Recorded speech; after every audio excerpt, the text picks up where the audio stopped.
Hello, friends. It is so great to see you. Happy first Sunday of the new year. Hi, Louise, Amanda, Alexandria, David. Um, it's good to see you all chatting it up. I'm just going to give a couple minutes for people to get logged on, and we'll get started. Morning, Amy. Hey, Randy. Hey, Megan. Hey, Brooke. So many friends showing up. I don't know about where you are, but it's a little cold and icy here this morning. Can everybody hear me okay? Hey, Sandy. Good morning. Good morning. Hey, Robert. Hey, Skip. Hey, Mary. Hey, Jean. Heather. Everybody can hear me, right? Yep. Good. Good. You can hear me. Fantastic. Hi, Lori. Just a couple minutes to give everybody time to roll in. Hope everybody's safe and warm if you're in the path of this winter storm. Hi, Carol. Hi, Casey.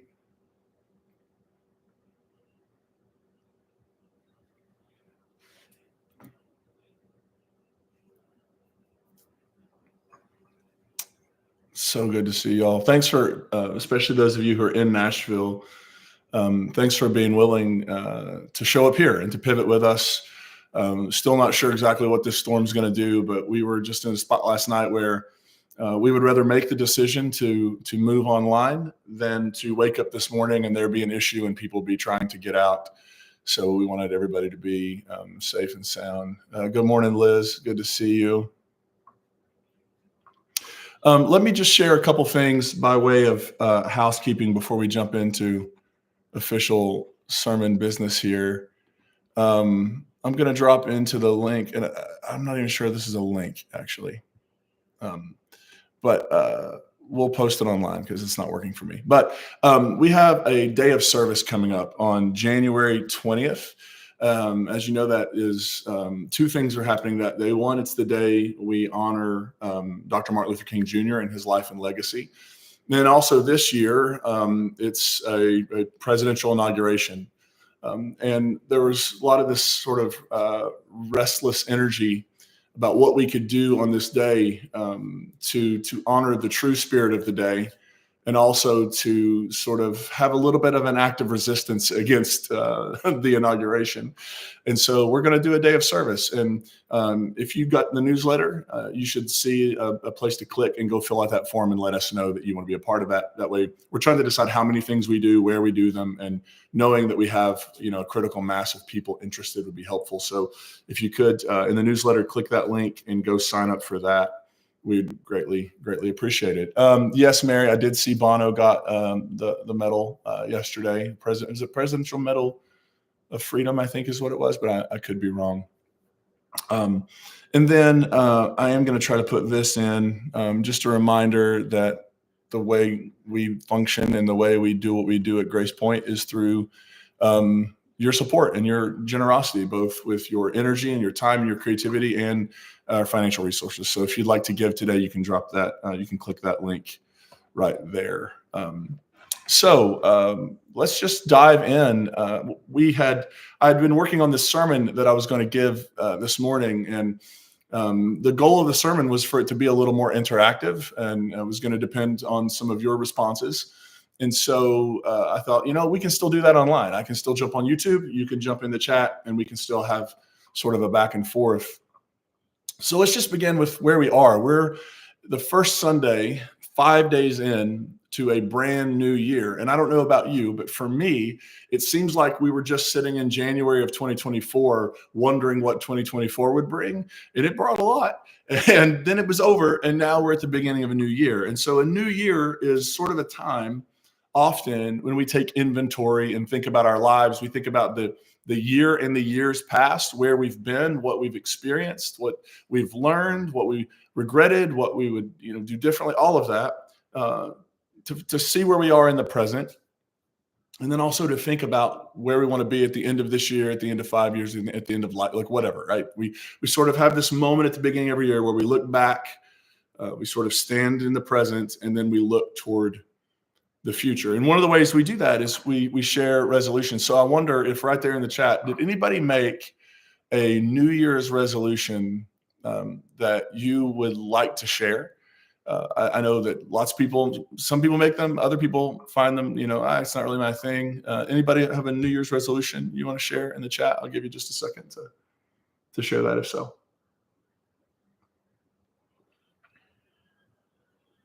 I will tell you one of my goals. It's not really a resolution, but one of the things I want and wish, and if I had the opportunity to get 3 wishes, I don't know that this would be one of them, but it might be. And that is to become a morning person. I'm just not a morning person. I've never been a morning person. I wish somebody could snap their fingers and make me a morning person. It's just not happened. But maybe this is going to be the year. Ronnie says, creating objectives for my goals to make them happen within a timeline. Nice, Ronnie. Best of luck with that. Randy, more positive self-talk. You go, Randy. Jessica H, to declutter my home from things I don't need and buy less. Woo, that's a good one right there, to declutter and buy less. Melanie, to work harder on my new endeavor to be a freelance grant writer. You go. Amy, to stay kind in the midst of everything that's going to happen. Yeah. Kind, and yet also I'm just imagining fierce as well, right? Lori, to strengthen your muscles. Lori, another Lori, you started your dissertation. Congratulations and best of luck. That's so exciting and so much work. David, trying to figure out how I can orient the way I engage with the news cycle in ways that are oriented toward action. There you go. There you go. Heather, to move out of the South. Totally get it. Megan, paying off debt and making more time for yourself. Tabby, to handle stress better. Gene, as you get older, you may find you become more of a morning person. I sure did. Well, so far, creeping into the mid-40s, it hasn't gotten there yet, but I'm going to trust you on that one, Gene, and hope that it does. Casey, try not to worry as much and spread more kindness. Yes, yes, yes. William, run a marathon. Practice being present with your family. Fantastic. Good luck. Louise, paying off debt, strengthen family stability, continued personal self-growth. Fantastic. Mary, Mike says we need to declutter. Oh, that's fantastic. So yeah, we sort of do this inventory thing, right? Where we take stock of where we are. We look around us and see what the last year or what the last 10 years or whatever has brought to us. And we start thinking, what would I do different? What would I change? How would that shift? And so I mentioned if you saw the communication about this, and I guess if you're here, you did. You may need a couple supplies. So I have a Sharpie here. It's my favorite blue Sharpie. And then I have this pencil, which I found, which appears to have an emoji sunflower on it, maybe, that I found in one of my kids' things. So if you want to participate in this exercise, grab a pen or a Sharpie of some sort of marker, something permanent, and then something erasable, a pencil, or maybe one of those, what we thought was really cool in the 80s, those pens with the erasers on top.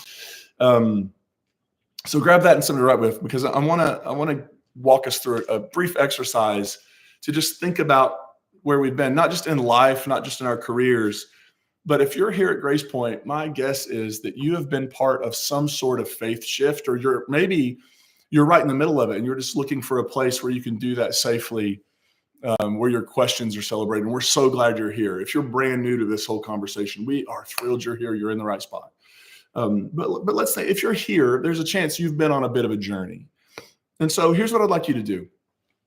On that piece of paper, let's begin with the Sharpie. Think about maybe where you were pre-faith shift, whether that's 5 years ago, 3 years ago, 10 years ago, 20 years ago, whatever that looks like for you. Pre-faith shift. If someone were to have come to you and sit down and said, here's what I want you to do. I want you to take everything you're certain about, everything that you are so convicted about that you can't imagine it would ever change. This is a Sharpie belief for you. What would that have been? What would those have been? I bet there were several. And so let's take just a minute, and maybe you write them down, but feel free to share them in the chat. What would a Sharpie belief have been for you? Something that pre-faith shift you didn't think would ever change. And we'll see what we have coming in the chat here. Just, to share a couple, there's things that were pretty standard. I would have believed probably. And by the way, these don't have to be things you don't believe now. We'll see. I want to see that journey and that trajectory. Melanie, yes, that Jesus is the only way. Right, that this whole thing is an afterlife racket, and the whole deal is to get from this life to the better life, and Jesus is your ticket to get there. Penal substitutionary atonement, yeah, William, that's this idea that God needed Jesus to suffer and die in our place to pay our debt. Mary Kelly, the virgin birth. Liz, the hell is real. Carrie, that the Bible is literally the word of God, right? This idea of inerrancy, infallibility. Megan, that I had to do things better to not go to hell. Yeah, think about, I grew up, I bet many of you did too, with this sort of weird contrast between it's all grace, baby, and if you don't do enough right things, you're going to be in trouble for eternity. That just didn't, American Christian exceptionalism, Kara, Tabby, purity culture, and the ability to feel that you're loved. Yeah. Purity culture. Yeah. So, I bet for many of us, there were specific beliefs like we've seen about the Bible, or specific doctrinal beliefs about the Bible, or about Jesus, about God, things that we were taught were so central to the faith that you could not imagine ever changing them. What were some things back then, pre-faith shift, for some of you, that you would have called like pencil beliefs, meaning you believed them, but they weren't central, and it wasn't worth fighting about? And you may have a good conversation with somebody, but you wouldn't end a friendship over it, right? What are some of those beliefs that you saw as potentially changeable? And let me give you one for our family. When we made the shift from being Free Will Baptist to Southern Baptist, one of the big doctrinal sticking points between those two was the idea of eternal security, or the idea you couldn't lose your salvation. And so when we left the Free Will Baptist Church, one of the things for our family that was difficult to wrestle with was getting on board with that other doctrine. It wasn't a deal breaker doctrine, right? And our family eventually got there. But what it was a pencil doctrine, right? Like, this is not central, and maybe our opinion can change on that. And so, what are some things that maybe you potentially would have written in pencil back then, pre-faith shift, that you thought were up for grabs? Anybody have any you want to share? Casey, I'm not sure which one that was for, but belief that you had to pray a certain way can definitely be one of them. Melanie says sanctification, holy living, coming from that Nazarene tradition. Am I right? The Wesleyan tradition. Not salvation issues, Carrie. Yeah. Like prayers to Mary, something like that. Method of baptism. Now, Robert, I will tell you, coming out of the Baptist world, that one was almost Sharpie for me. It was a big deal. It felt like I was getting a tattoo removed when I opened myself up to different modes of baptism. Megan says creation. William says infant baptism versus sort of when you become a believer's baptism, eschatology, end times, church governance.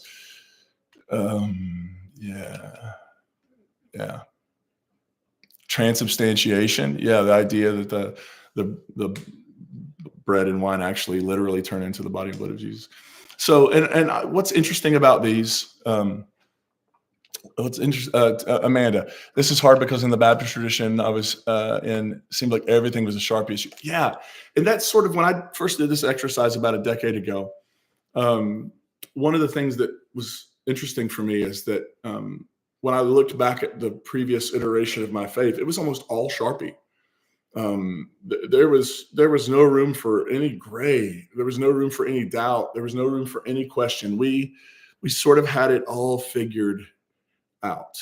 So let's just hold on this, and then we're going to come back and do another exercise at the end.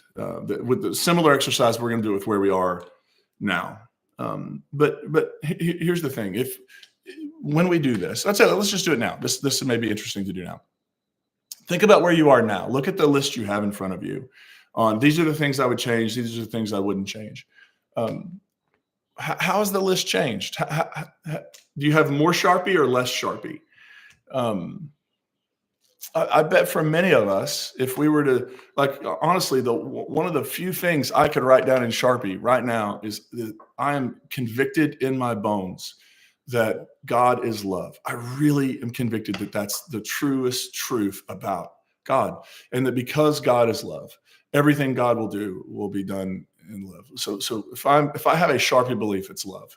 Um, but the rest of mine, it's there's not a lot of Sharpie left on the table for me, because what I find is that the more I'm alive, the more I'm around people, the more I experience new ways of seeing. That all of that sort of invites me to rethink things. And I bet many of us. And now imagine if we came back to this moment in 5 years, in 10 years, in 20 years. Do you think that your list may change a little bit as you keep moving forward? Let's see what y'all are saying. Yeah, Lou. As well as the fact that you don't have to do specific things to belong. Yeah. Yeah, and so many of so for so many of us, belonging was always what was at stake. If you didn't have the right right Sharpie beliefs, and in some cases, if you didn't have the right pencil beliefs, this idea that you couldn't belong was very, very, very real. Um, Amanda says less Sharpie on the list. Most everything is pencil except for the point about God being love and that being what we are called to do, to be is love. Yeah. Yeah. It's so good, Amanda. Yeah. So let's just sit with this idea that we have, in the experience of many of us, we've experienced a shift in our beliefs, a shift in our understanding, a shift in our faith, a shift in, what doctrines we can embrace, all of that. Now, what concerns some folks is that those of us who have experienced a faith shift, you can call it deconstruction if you want, is that we're actually running away from the truth because we've changed our opinion and we've changed our belief, and the truth doesn't change, right? How many of you have heard that statement when maybe you've been in a conversation with somebody and you were talking about, well, I used to see it this way and now I see it this way, and they'll say, well, what's changed? The truth doesn't change. And that, okay, let's just say for a minute that statement may be accurate. That if something is, but it's that we have the truth, the whole truth, and nothing but the truth. Oh, saying I'm frozen up. Are we back? Are we back? Oh, I don't know where you lost me. So let's go back to this idea of the truth. And let's just say that when people say this, when you experience faith shift and people say something like, the truth doesn't change. And I'm sorry if this is repeat. The truth doesn't change. Well, let's give a little ground and say, yeah, that's actually probably true, right? I mean, the sun has always been at the center of our solar system, whether or not the church or other groups of people were willing to acknowledge it. It's always been true. So us believing in something or not believing in something doesn't make it true or not true. There is a reality that just is, and we're either right or wrong about it, right? Like that's just how it works. So that statement may have a little accuracy to it. The truth doesn't change. Okay. But let's say this. I think that what this reflects is maybe a problem with a lot of the assumptions we make as religious people. And that is, when we say the truth doesn't change, it sort of carries with it this idea of, and we have the truth. We have the whole truth.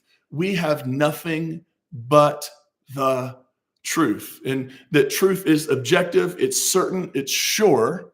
We have been given it, and now it is our job to protect it and pass it on. When you see people who feel like they have to protect God or protect the Bible or protect, when we see that, what we're ultimately seeing and getting is this idea that we have been given a truth to protect, and now we must protect it. And that can lead to some pretty terrible things. When you believe you are protecting the truth, that you have the whole truth, that nobody else has any, and that it is all on you to protect it, it can lead you to do some pretty awful things in order to protect that truth. And this perspective that we have the truth, nothing but the truth, it's pretty old within the Christian tradition. Actually, if you go back in time to around the turn of the second century in the early 100s, there was a letter written, we call it Jude in the New Testament. It's right before the book of Revelation. I bet many of us don't get back there very often because that's when the Bible starts getting kind of weird. But there's this letter called Jude. And listen to this line in this letter. And this particular verse gets quoted quite a bit, so I thought it's something we should talk about. Jude 1, verse 3. Beloved, while eagerly preparing to write to you about the salvation we share, I find it necessary to write and appeal to you to contend for the faith that was once and for all handed to the saints. Listen to that again. Well, I wanted to write to you about the salvation we share. I find it necessary to write and appeal to you to contend for the faith that was once and for all handed on to the saints. So what is the letter of Jude saying? And this is written sometime in the second century. So sometime around the time when Judaism and what would become Christianity hit that fork in the road and begin to split. You have a group of people over here in this emerging tradition that will be Christianity. And one of them, sometime in the 100s, writes a group of people. And by the way, the entirety of this letter that we call Jude, the whole reason it was written was to condemn the people who haven't agreed with the author's understanding of what the faith is that was once handed on, right? We've been doing this for a very long time. But the assumption that underlies this text is that there was at that time in the early 100s, in the 100s of the second century, that there was a fully finished, codified, systematic faith that can neatly be handed off and passed from one generation to the next. Almost like this idea of a baton runner, right? Where you're in this relay race and somebody's running the race and they get to their partner and they pass off the baton and your job is not to do anything with the baton other than keep hold of it and pass it on to the next person. That's the assumption of this text, that's what we're actually doing here. And that people who aren't holding the baton as we would hold it, who don't understand the baton as we would understand it, they're wrong and they need to be corrected because we have the truth, the whole truth, and nothing but the truth. When I talk about progressive Christianity, when I talk about faith shift, what some folks will come back with me at me with is this verse.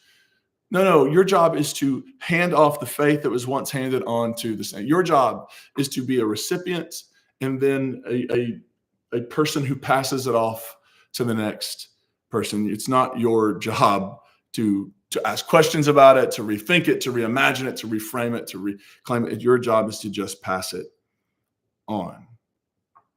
When faith is seen through this lens, our primary responsibility is to just not mess up our part in the game of telephone. You know what I'm talking about, game of telephone, where essentially you have a group of people sitting together and you start with one person and they're whispering something and you're trying to see, how far can it make it through the line without being completely changed or corrupted. That we're playing this game of telephone and our job is to just remember the bit we're supposed to remember to pass it on to the people in front of us. But think about this.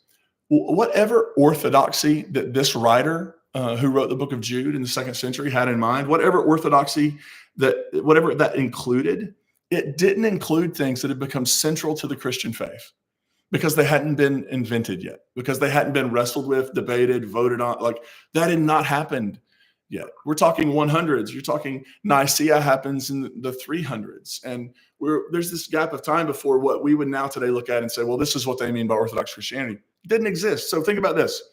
When the writer of Jude encouraged the recipients of this letter to just hand on the faith that they had been handed, this fully formed, systematic faith that they'd been given, the idea of original sin didn't exist.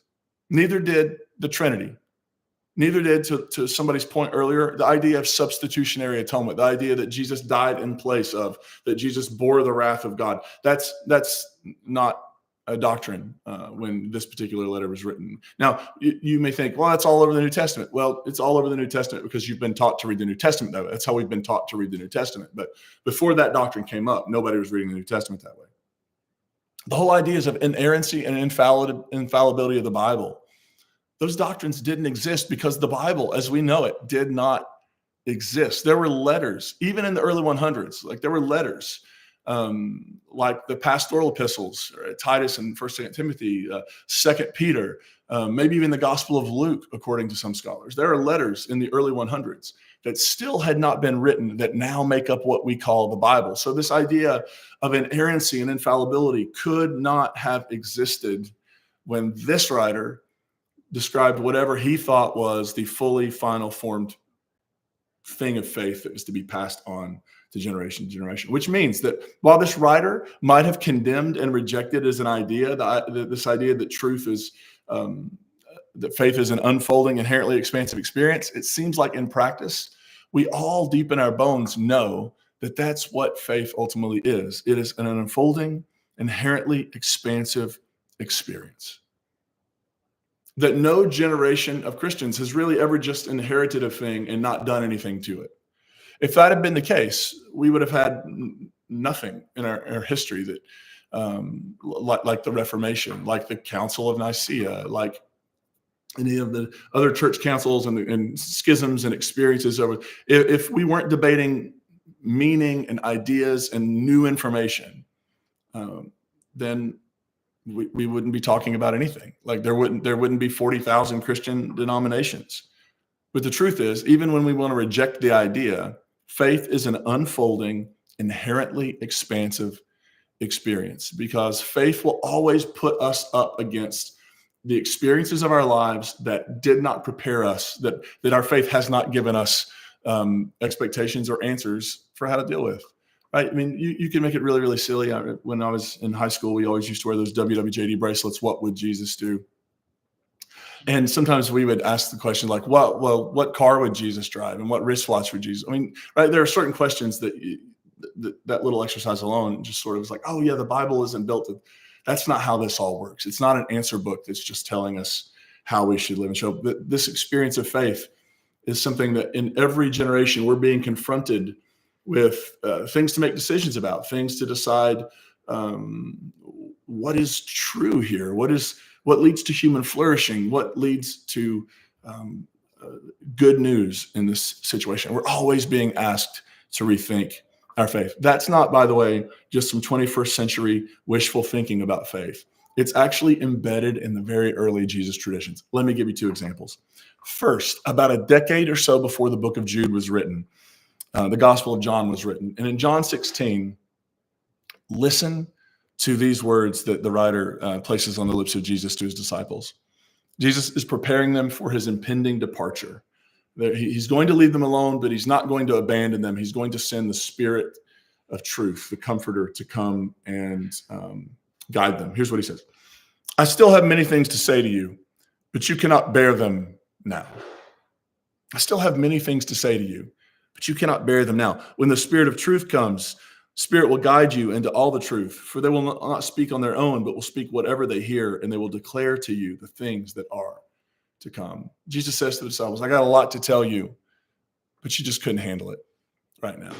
Imagine that you have been in a time machine and you've been to the future. Or imagine that you were from the past and you came to our moment in our present, and you saw things like iPhones and air travel and just all the big build, just the insane technology that we have available to us now.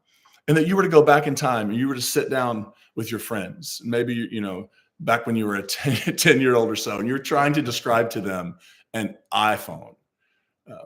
You may say something like, I have many things to say to you, but you can't bear it right now.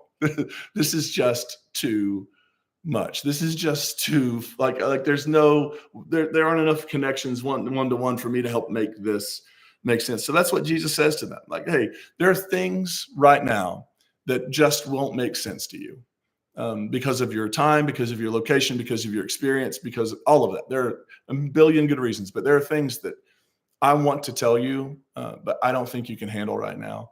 But when the Spirit comes, the Spirit is going to guide you into truth. And as the Spirit guides you into truth, you're going to learn things.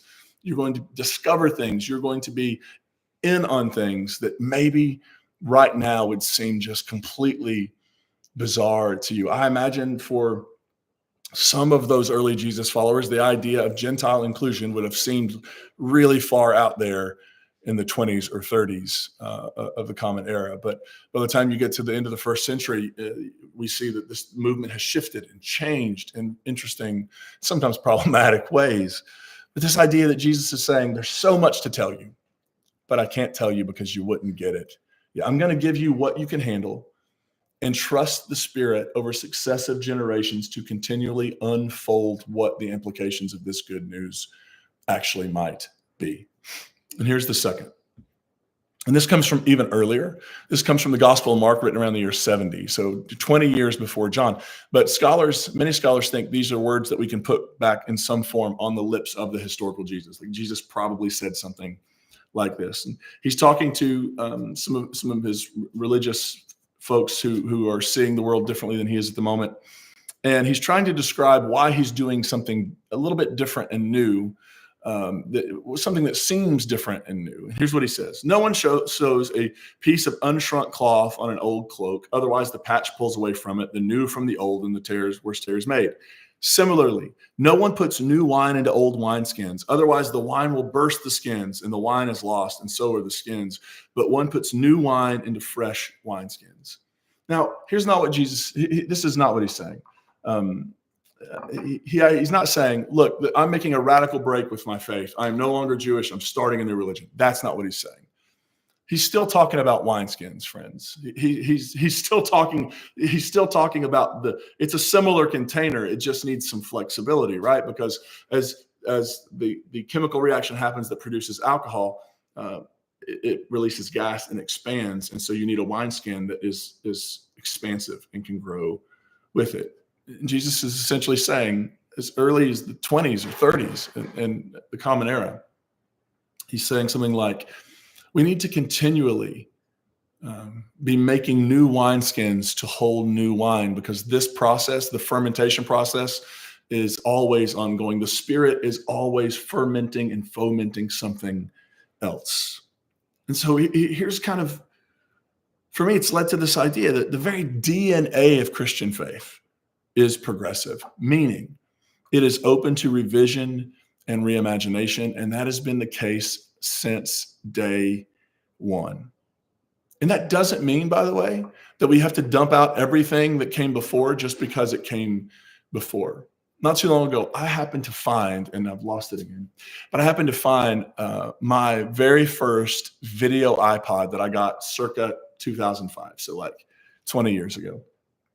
I got it for Christmas. It was a first generation video iPod. You could download shows and movies and watch them on there. And I had thousands and thousands of songs, most of which at the time were sermons that I was listening to pretty much nonstop. But I found this iPod and I thought, can you imagine if someone were to say that actually this iPod was the right one and no improvement should have been made? Now, y'all, we have a phone that has the iPod, but it also connects us to the entire world and connects us to each other. And like, can you imagine if somebody would have said in 2005, no, we've done it. We've done the work. Now our job is to just pass this down from generation to generation. And when we do that, what was groundbreaking yesterday can actually become obsolete in some ways tomorrow, because with new information and new experience, it leads us to new questions that require and invite us to think differently and to do something different. But just like, even though we're talking about different wineskins, we're still talking about wineskins. And even though we're talking about new wine, we're still talking about the Spirit that's at work. The same Spirit, to use the metaphor, the same Spirit generating the iPod is the same Spirit generating the next iteration of the same Spirit who generated for our spiritual ancestors their passion and their understanding of God in the world is also across generations, thank God, been leading us forward into more and more and more truth. And it's truth that if you were to bring our ancient ancestors forward, they just probably wouldn't get it. If we were to go back to our ancient spiritual ancestors and talk to them about LGBTQ plus affirming theology, they would not get it because they did not have a category for human sexuality in the ancient world.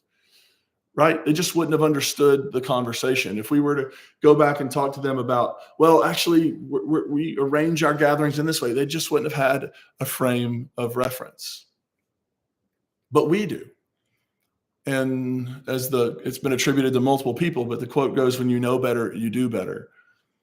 And what often happens is there are some Christians who resist the knowing better because they are so committed to what's written in Sharpie that they can't imagine taking something out of Sharpie and putting it into pencil and maybe eventually moving it completely off the board.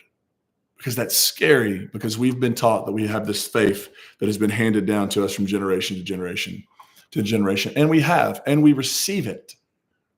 And yet at the same time, in receiving it, we are not just passive recipients, but we're active. And we have been invited to leave our mark, to play our role. And maybe for us, so put it like this, a church isn't just a museum, but it's like, it's got a museum wing where we have artifacts and we remember the past and we remember those who came before us who played a great role in moving things forward. But it's also a laboratory, right? So a church is a place where you might go to find some artifacts about the past, but a church is also a place that should have a really innovative R&D department where we're thinking about what comes next and we're thinking about what are the questions. One of the things you'll hear us, and we're going to have a whole Sunday dedicated to this in a few weeks, but what is the future of faith? What does the future of faith look like? That's an R&D question. That's here's the tradition we've received. Here are the things that still make sense. Here are the things that still work. Here are the things that the Spirit still affirms. And yet there are a few things here and there that as we look at them, as we try them on, they just don't fit with what we know based on our experience, based on what the Spirit has taught us between when that was written or can come up with and between today. We've learned different things. And so we follow the Spirit like the wind that blows into the next thing. So a church, a community like Grace Point, is a place where we bring our questions, we bring our doubts, we try things on, we see what fits, we take them off when they don't, realizing that the point of this has never been to come up with a collection of beliefs that are codified and finished, because that is humanly impossible. Our descendants will change some things we've come up with. Some of the things we've come up with that seem so right and good and brilliant, maybe what they'll realize is that it was a good first step, but it wasn't the last step. That there's still more work to do. Everyone leaves this world with an unfinished faith. That's just how it works. And instead of spending our time and energy trying to shore up and protect things, one of the gifts of Grace Point is we've just been able to say, let's put all the cards on the table. Let's examine it all. Let's see what works. Let's see what makes sense. Let's see what leads to human flourishing. Let's see what's actual good news. And let's embrace that and hold on to it for dear life. And anything that's not, we have the freedom to begin to let go of. Yeah, we have a museum wing, but we also have a really good R&D department that's asking big questions and thinking about the future. So when we think about faith shift, I just know that for some of us maybe who are newer on this journey, that there may be a little guilt when people are like, hey, how dare you? There are people who will still say to me things like, well, your grandpa would be so disappointed that you think blank. And he might be. But also, I grew up hearing him talk about the importance of truth and finding truth. And that's what I felt like. So in some ways, I feel like I'm carrying on his passion and tradition, even though it looks a little differently. And that's okay. It's going to look a little differently. Are you with me? That's actually how this whole messy, beautiful, frustrating, creative, transformative experience of faith really, really works. It values our experiences, and it values our tradition, and it values what we're learning, and it values what we've learned. It values it all together. So let's go back to the chat and see questions, comments, and anything that I've missed that we need to highlight. Yes, that was Jude 1:3. And it's just a verse that I think that I disagree with. That there never has been a faith that is formed and handed on to the saints. That it's always in process and in progress, and it will always look different when it's being handed off to the next generation. Heather, cultivating human flourishing, one of the best concepts you've learned at Grace Point. I'm so glad to hear that. Just every day I live, it seems more and more that that's the gospel. That if it doesn't lead to human flourishing and the flourishing of the planet and all creation, that it's just not good news. Just not good news. Randy, yeah, finding true allies. I'm so glad that you've had that experience here. And William, every church, yeah. I mean, that's right. Like Jude says, here's the faith fully formed. And then it doesn't include most things that people would call the fully formed faith today, because it just doesn't work that way. Yeah. Yeah. Anybody else? Yeah, we need an emotional and spiritual purge. That's so true. David, I feel like we have to be willing to examine the outcomes of what we believe, and when it causes harm, it's time to re-examine them. Yeah. Yes, David, you should have just said that today. That's better than anything I said. That's so good. So good. Anybody else? Anybody notice anything drastic in the Sharpie to pencil shift that you want to share? Yeah, Lori, the biggest takeaway is that faith is evolving always. Jessica will be decluttering my house and my old Sharpie beliefs. Fantastic. Fantastic. I want to give just a couple more minutes for people to make comments and just share a couple things. One is, I don't know if you've seen this book on the internet. It's called Omnipotence, Volume 1, Support and Criticism. There's a second volume out as well. Omnipotence is an idea that was put forth by a guy named Thomas Ord. Many of you know Tom's work in open and relational theology, but he essentially says God is not omnipotent. God is omnipotent, and the AMI prefix means love. So God's not all powerful, because that would imply that God could run over people's free will, and love demands freedom. And so this is a book of support and criticism. So this is one of the things I love about Tom. He's willing to open it up and just say, hey, what do you like about it? What do you not like about it? I wrote an article for this in support, and it's called A Theology Without Expiration Date. And I think it's chapter 28 or 29. But this is a fun volume. You'll read lots of support for omnipotence. You'll read criticism. Lots of names you'll recognize in here. But yeah, Omnipotence Volume 1. There's also Volume 2, but the cover for Volume 1, I was so stoked for my essay to be in Volume 1 because the cover is really cool. Look at all those colors. Isn't that beautiful? So there's that. Everyone leaves this planet with an unfinished faith. Yes, David. Lots more Sharpie for me than pencils, but I'm working on it. Lori, and to that point, to quote the brilliant poet, prophet Mary Oliver, things take the time they take. And this is not a sprint to a finish line. This is a marathon. This is a long journey that we're on. So things take the time they take. William, old Sharpie, harm is the cosmic currency of justice. I ran into this just the other day. Anytime you talk about the idea that God's love and goodness means that this idea of hell just cannot coexist with God's love and goodness. And when you say there is no hell, one of the immediate responses is, but how does God get justice? How does God get? And we have such a small, two-dimensional understanding of justice. And my point to them was, think about this. Our best attempts at justice always end up with harm. What if God's ways, and they were quoting the verse to me, God's ways aren't our ways. What if God's ways actually were higher than ours? And what if justice looked restorative and healing and not violent and retributive? That to me is a much better story.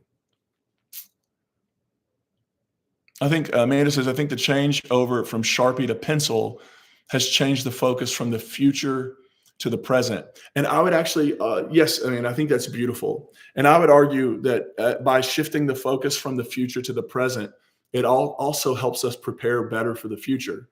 Because when we're just thinking about the future, all we're thinking about is the future. We're not thinking about what we're doing now and the impact that's having. So that relocation to the present is transformative, I think. Randy, losing my faith has been so freeing for you. That's fantastic.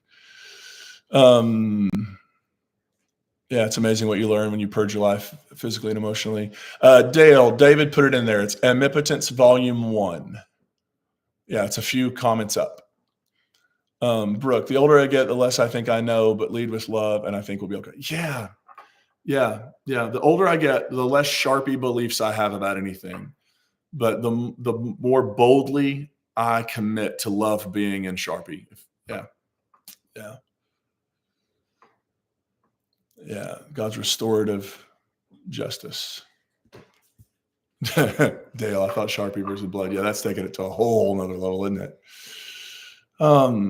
Anything else, friends? Thank you all so much for being active today in the chat. It would have been really lonely out here if I had no comments and no responses coming in. Let me go back to make sure I didn't miss anything. Sorry for getting frozen for a bit. It must have just been my Wi-Fi, but I don't think you missed much. We tried to pick up where we left off.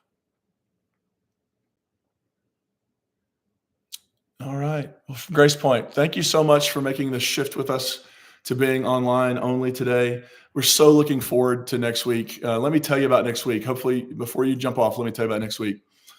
On January 11th, which is next Saturday, that will be the 10-year mark of Grace Point becoming an LGBTQ plus affirming congregation.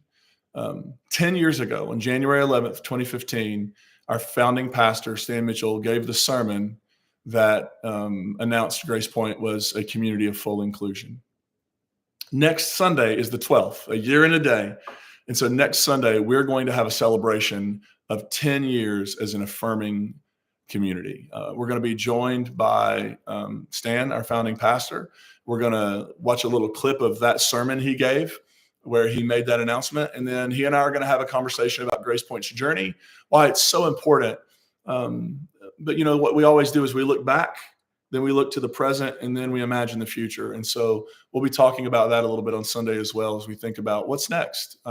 Here's where we were, here's where we are, and where are we going? What are the next things? So you do not want to miss next Sunday as we celebrate a decade of being an open and affirming, fully inclusive community. It's going to be a really, really beautiful day. So thanks so much for pivoting. We look forward to seeing you next Sunday. It's going to be a great time. We love you, Grace Point. Grace and peace be with you until then.